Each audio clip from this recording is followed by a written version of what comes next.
Okay, now we can start. Good morning, everyone. First, I would like to thank Hyvolution for the organization of this event. I'm Alexandra, Strategic Partnership Officer at Hydrogen Energy World Business Line in Air Liquide. And today I'm glad to be here to present to you with our partner Airbus and Groupe ADP the result of our collaboration on the airport. I will leave the floor a few seconds to our partners for a quick introduction.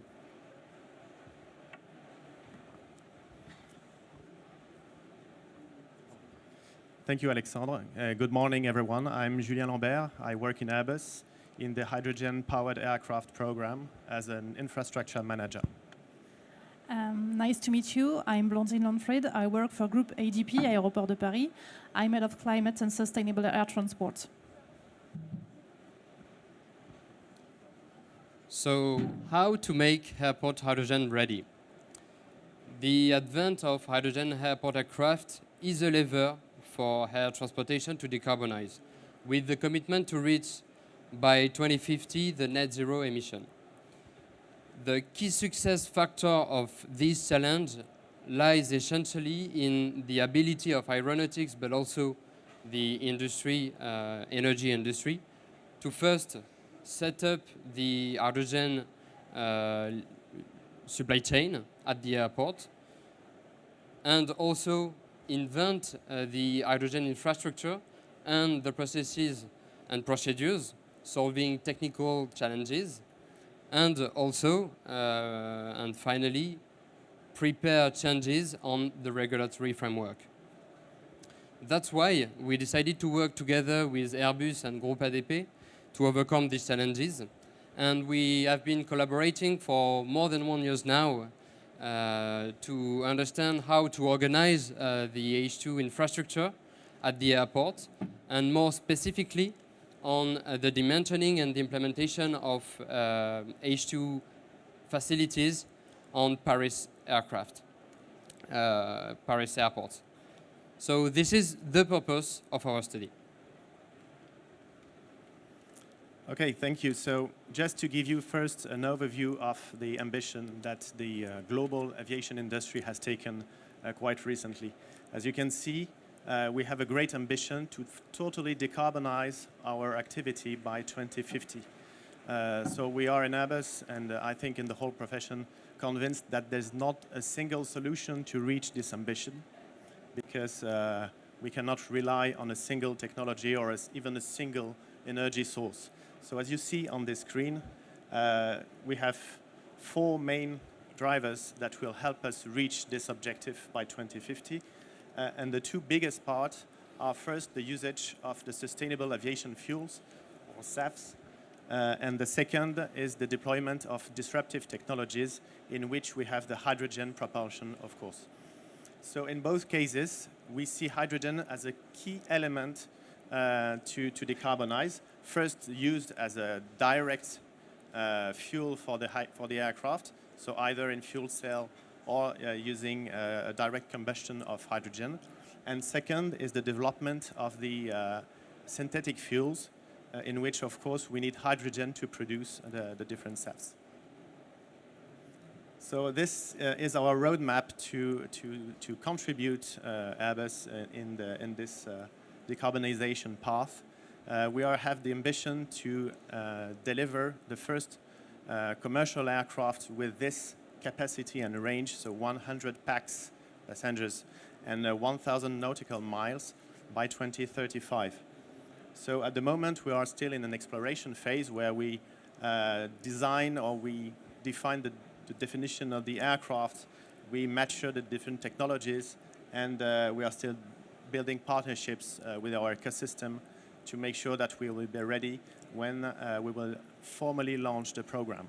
So this will be done normally in 2026, 2027, where we will have defined the global design of the aircraft, and we will have selected the technology for the propulsion system, either the fuel cell or the direct combustion. the success of hydrogen aircraft is not only a matter of hydrogen manufacturers, because no doubt that Airbus is able to reinvent and create any new aircraft, but the success of this new aircraft is really a matter of assessing how the aircraft manufacturers, the airports, and the hydrogen industry could cooperate also to reinvent the airport infrastructures, because we need, as of now, to think about how the airport could develop or could accommodate new hydrogen infrastructures, both in terms of storage and in terms of distribution. That's why we have decided to cooperate together 2 years ago in the frame of tripartite cooperation to study a panel of 30 airports all around the world with different air traffic characteristics to define which hydrogen supply chain could be the well adapted to any airport configuration. We have studied the footprint, the cost, the energy requirement, the timeline, and the general pathway of the hydrogen infrastructure development. And then we went deeper in the Paris topics. We have realized pre-feasibility study both for Paris Charles de Gaulle, donc Roissy, and Paris Orly Airport. We have assessed LH2 volumes. We have defined the supply chain throughout the time to refuel the new hydrogen aircraft. We have designed and made a pre-installation, pre-implementation of hydrogen infrastructures for production, liquefaction, storage. And we have conducted an evaluation of cost and a preliminary safety study. So the main outcomes of this study is first, that it is completely feasible to have a liquid chain at the airport, liquid hydrogen chain at the airport. Several scenarios are possible, and during this study we have defined the key parameters to be able to choose one scenario compared to another. I will explain to you just after the different scenarios. Yeah, the other good news as well is that there is no major showstopper to deploy all the different and needed infrastructure at the airport. So within the study, we have figured out that in 90% of the cases, we can perfectly fit the infrastructure in the airport setup. The main challenge, and that will cover the 10 remaining %, is that very often we need much space to deploy this infrastructure, both for electrolyzers, liquefiers, depending on the scenario that we will describe afterwards. So this is really the biggest challenge that we need to tackle, is the available space at the airport. And finally, during this study, we also perform a cost assessment analysis to identify the main cost drivers. There are 2 of them. The first one is the price of low carbon electricity, and it is the case for all the scenario. And the second one is the demand, that is to say the number of aircraft to refuel.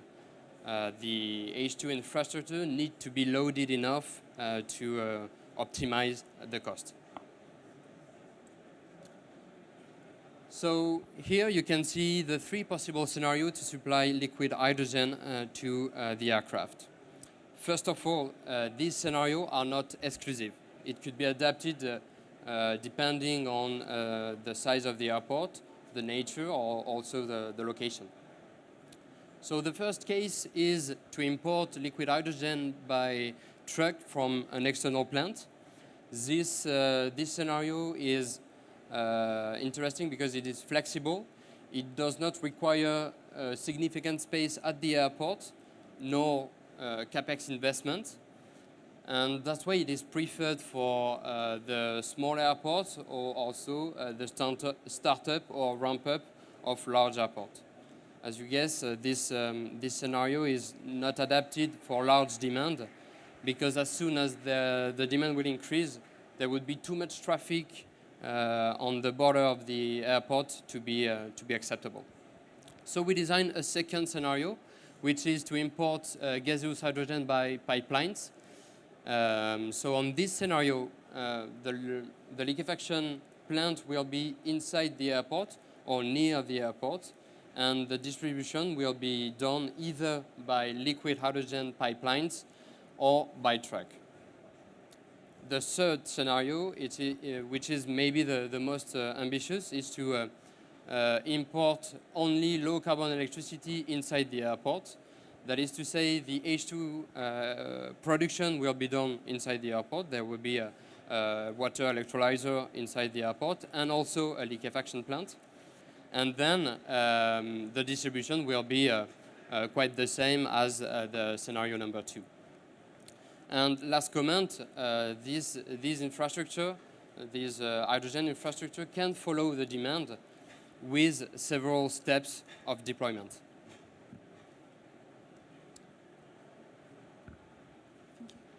During our study, we have identified 3 main phases for the development of hydrogen on airports. The first phase, what we call the starting phase, is starting as of now, since it deals with the advent of ground usage, of H2 ground usage, for like trucks for cargo, or a ground service vehicle which operates around the aircraft. And we have started as of now to develop hydrogen refueling stations which are able to serve ground usage, cars, taxi, and soon they will also be able to fuel ground service and link vehicles, so specific vehicle which operates around the aircraft. The second phase will start around 2030, 35, and 2050. It's what we call the deployment phase. This phase concerns the refueling of the very first hydrogen aircraft. And to cope with this phase, we, just like Alexandra say, we imagine to serve the aircraft through a full trucks supply chain. So the hydrogen will be produced outside the airport, in the far or near vicinity of the airport, and the hydrogen will be transported from this hydrogen plant far away to the airport and to the aircraft through trucks. The third phase, called maturity of hydrogen aircraft, around 2050. For this phase, and maybe sooner, we have to be ready to fuel a lot of more dozens of or hundreds hydrogen aircraft per day. So for this phase, we need to develop hydrogen infrastructures, hydrogen facility in the airport. When Alexandra says hydrogen will be in the airport, it's not in the terminal where passengers are. It's in the airfield, in the close suburbs of the airport, and there we could have produce or not producing of hydrogen, but we will have liquefaction, storage, and the way to also to distribute hydrogen to the aircraft. And the way to distribute hydrogen to the aircraft at this stage of maturity could be cryogenic pipelines to be operationally very efficient. So during our study, we have also assessed the amount of hydrogen which could be required for Paris, the 2 major Paris airports. In an optimistic scenario of hydrogen aircraft deployment, we will require up to 7 tons of hydrogen per day at Charles de Gaulle Roissy, and up to 350 tons of hydrogen per day in Orly, which is enormous. That's why we have to be trained for this. That's why we are starting as of now to work on the topic. So last, here you can see what could represent a complete vision of a liquid hydrogen plant for large airport in 2060 after several steps of deployment. So the main feed of this plant is low carbon electricity. So the electricity comes through the electrical module, which transforms the electricity to power the water electrolyzer. The water electrolyzer produces the gaseous hydrogen and then sends the gaseous hydrogen to the liquefier to be liquefied and then stored in the LH2 tank you can see at the back of the picture. Then there will be, then there are several loops of cryogenic pipelines, LH2 pipelines, to distribute the liquid hydrogen to the aircraft. And then there will be a ground support equipment at the bottom of the aircraft to transfer the liquid hydrogen from the pipelines to the aircraft tank. And then the aircraft will be ready to maneuver. So to conclude, in 3 points, in this study, we assess that it is completely feasible to have a liquid hydrogen supply chain at the airport. And we have defined during this study the main condition of implementation and the main cost drivers. And all these assumptions has been verified on a concrete case study of Paris Airport. Thank you very much for your attention. And maybe if you have any questions, we have maybe some minutes for answer. Yes? Maybe you mentioned it shortly in the beginning, but can you remind, so we would have for the planes either hydrogen, either e-fuels, and eventually electric, eventually. What range of distances could be covered by hydrogen fueled airplanes? Yeah, at the beginning, we are targeting 1,000 nautical miles, which is 1,600 kilometers around. So a round trip between Paris and Toulouse, for instance, could be possible with one full aircraft. But we are also working on other configurations that we have revealed last year, or it was even 2 years ago, to the public, that could be capable of going beyond up to 2,000 nautical miles. And in your question, you have mentioned eSAF, so synthetic fuel. Even if the hydrogen aircraft will be ready around 2035, the aeronautical community is thinking as of now also about hydrogen, because hydrogen will be one of the major entrants to produce synthetic fuel by combining hydrogen and CO2 to refuel aircraft, and it starts now. That's why hydrogen is not only, when you talk about hydrogen for aircraft, it's not only a matter of a future, it's now, it's a present. And as a quick compliment, our aircraft are currently capable of onboarding up to 50% blend of SAF.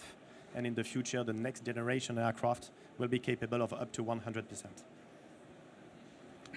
Another question, you were introducing at the very beginning the regulations. What about, because you said that it's the feasibility in terms of technologies, cost, implementation seems to be rather clear. What about the regulation side? So on the regulation, I think all the permitting associated to this kind of infrastructure is a critical point, and that's why we need to work together with Airbus, Groupe ADP, and also public authorities to secure these activities and be ready for the commitment to net zero by 2050. And we are aware that the regulation for aircraft, specific H2 aircraft operation, will have to evolve. It's normal, and we have also starting a cooperation with our French and the European regulators, which is our regulators, to assess how the actual regulation is compliant with the new H2 operation, and if there is a need to be adapted, how we could adapt the regulation or adapt the infrastructure of the aircraft to be compliant with the regulation. It will be a very long work. It's a long cycle work. So we have also started this part to tackle this part of the topic. Well, thank you very much. If you have further questions, you can meet us at Air Liquide booth, just at the back. Thank you very much for your attention.